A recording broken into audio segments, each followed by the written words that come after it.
Hello from Botswana.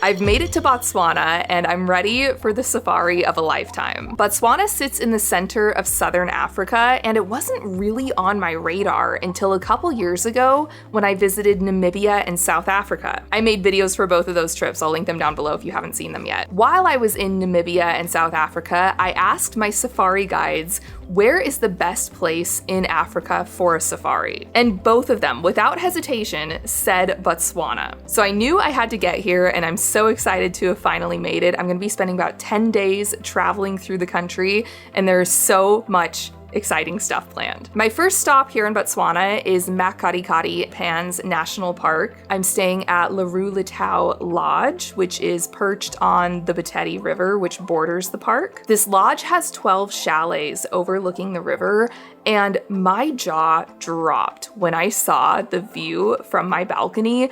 The wildlife is literally at my feet. This area is especially known for zebra migration, and there are so many zebras in the water drinking. There are elephants in the water splashing themselves to stay cool. This lodge also has a hide, which in photography is a place where you can get closer to the animals, but you're obscured from them, but you can still take photos. And then there are also morning and afternoon game drives into the national park to look for wildlife.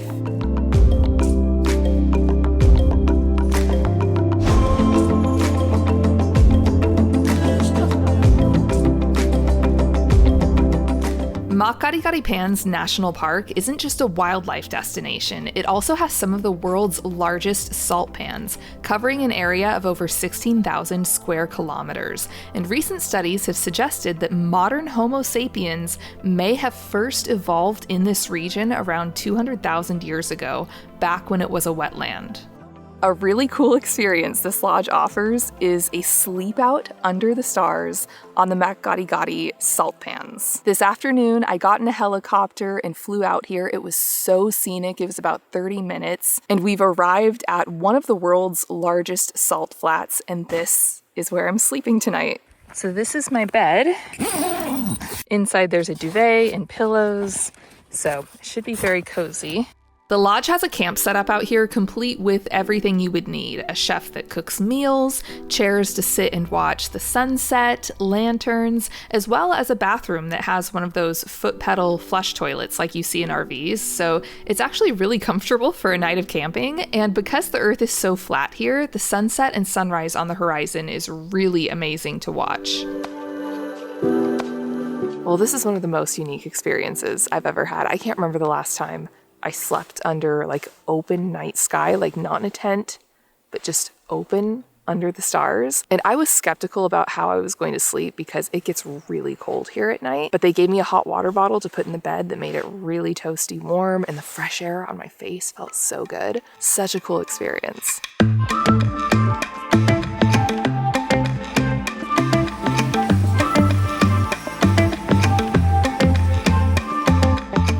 I've made it to Camp Kakanaka, which is in the heart of the Moremi Game Reserve in the Okavango Delta. This is a beautiful luxury tented camp. It's like glamping to the max. You get that open air, immersive feel of a tent, but you also get a king-size bed and an ensuite bathroom and Wi-Fi. And the Okavango Delta is considered one of the most magnificent places in the world. National Geographic has called the Okavango Delta one of the most pristine, unspoiled oases in all of Africa. It floods seasonally from May to September, creating rich vegetation that draws abundant wildlife in an incredible setting for game viewing. It really is like sitting in an oasis full of animals, and this is where I had one of my favorite sightings of the trip, 3 lionesses with 8 cubs between them. They'd recently taken down a buffalo, and when lions have a meal, they will not leave it. They will sit there for days until it's completely eaten, and they're unfazed by safari vehicles because they don't perceive them as predator or prey.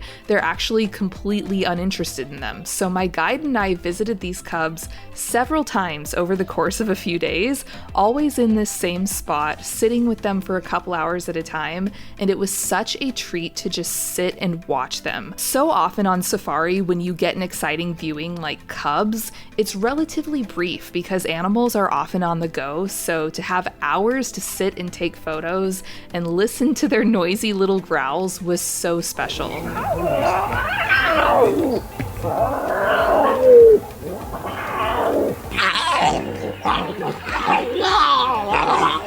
That's how fighting always fight. I also saw African wild dogs for the first time here, alternatively known as painted wolves. This is one of Africa's most endangered and skilled predators, and contrary to what it looks like here, these animals are remarkably good hunters with around an 80% success rate. And to put that into perspective, lions average a 30% success rate when hunting. So typically on safari, when you're staying at a camp or a lodge where there are wild animals in the area, you're not allowed to leave your room at night. A guide will escort you to your room after dinner when it's dark. They will come pick you up for breakfast if you're getting up before sunrise, because the animals come into camp at night. And I went out on my morning game drive, and my guide asked if I heard the leopard around my tent last night. Apparently, a leopard came into camp and walked all over the place. There were tracks everywhere, and they were especially around my tent. If you do want to come do a trip like this, I've partnered with Safari Frank on this itinerary. They're travel specialists who tailor-make safaris all over the African continent for any budget, any duration. They're actually who I booked my trip to Namibia through a couple years ago, which was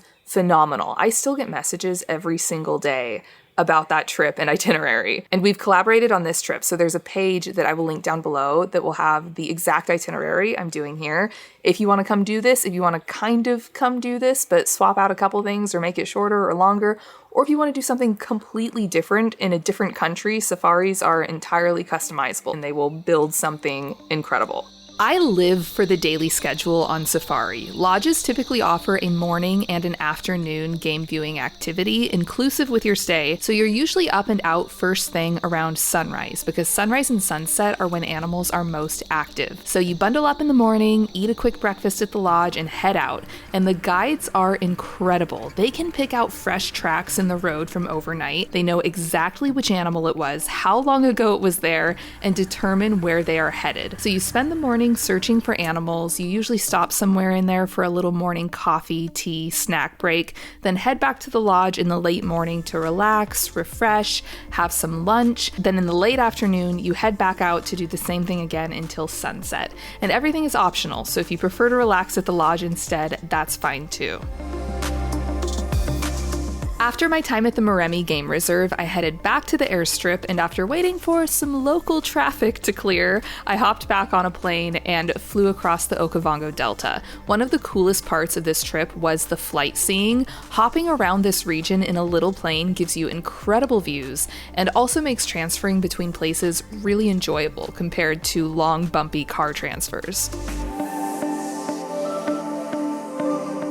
My next stop was Namaseri Island Lodge. This lodge is on a private island in the tranquil waters of the Okavango Pan Handle, so you can only access it by boat, and they greet you upon arrival with a song.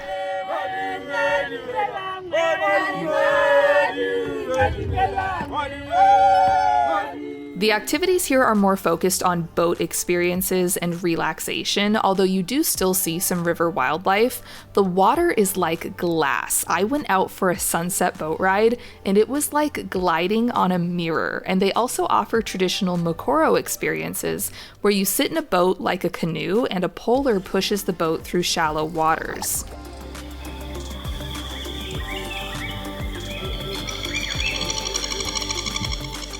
Here you can also take a day tour to the Tsodilo Hills UNESCO World Heritage Site to see ancient rock art. I did a scenic helicopter flight out to the hills at sunrise. All of my helicopter flights here in Botswana were with Helicopter Horizons. They fly all over the country, so you can likely book a flight with them anywhere you're staying. And I did a hike through what some have called the Louvre of the Desert. This is one of the largest concentrations of rock art in the world, believed to date back up to 20,000 years ago.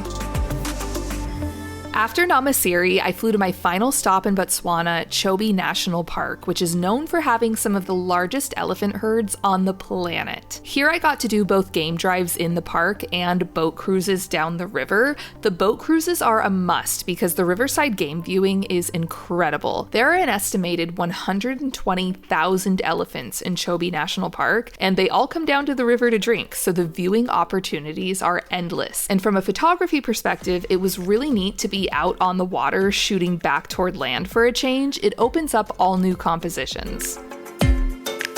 I also saw lots of animals on the game drives, and I think my favorite viewing in Chobe was when we came across a group of elephants having a mud bath. This is one of the most entertaining things I've ever photographed because typically elephants have a majestic, serious presence, so it was so fun to see them rolling around in the mud, looking ridiculous, trunks and ears flying everywhere, this little baby caught in the middle of it all trying to use its face to climb out of the chaos.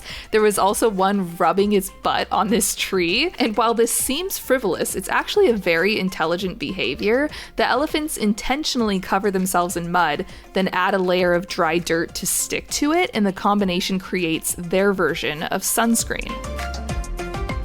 I also saw a good number of lions here in Chobe, which was a nice surprise because cats can be really elusive. I've had safari experiences where we couldn't find a single cat anywhere, but we saw lions multiple times, once even on the outskirts of the lodge, which is another reason you definitely don't want to be wandering around by yourself after dark here. The lodge I stayed at is Chobe Game Lodge, which is the only lodge inside of the park and is actually where Elizabeth Taylor and Robert Burton honeymooned in 1975. Now, this was a much larger operation than anywhere else I had stayed so far in Botswana. It felt more like a resort. There were a lot more guests. My room had air conditioning, which was nice, and the dining was incredible. I mean, look at the detail of decoration on this table I had one night.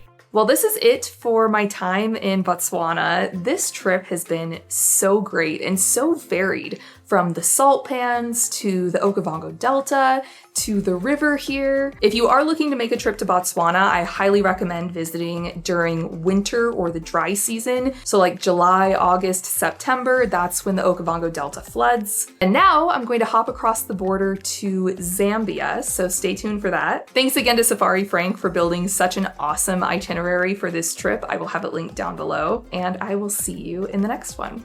Bye.